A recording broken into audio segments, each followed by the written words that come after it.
we met about 30 years ago. Jack was doing a memory training session for our class, and it reminded me of when Keith started off this evening and said, hey, we were a little bit flat. We walk down the hallways. We don't say hello to our employees.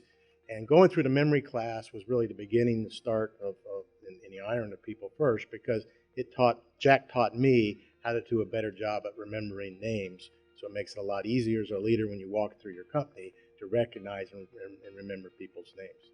And Jack says, well, similar to what you did with you, Tom, he says, I would like to be your executive coach for a year. I said, okay, well, that's great. We can all use training. I can use improvement.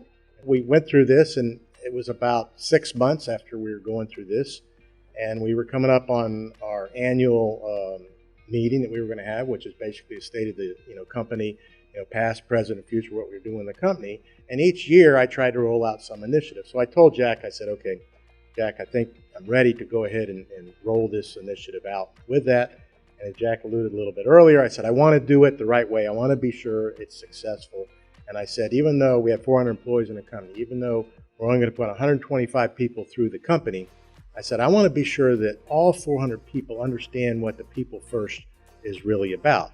So Jack and I went on a road tour around Florida. We had about 6 or 7 offices in about a week, and we had about an hour presentation so that all of our employees would understand the philosophy behind people first. And after we put our training in place with 125 people, and the people began feeling the people first, they would know what it was about. They're now doing things without me having to ask them to do it.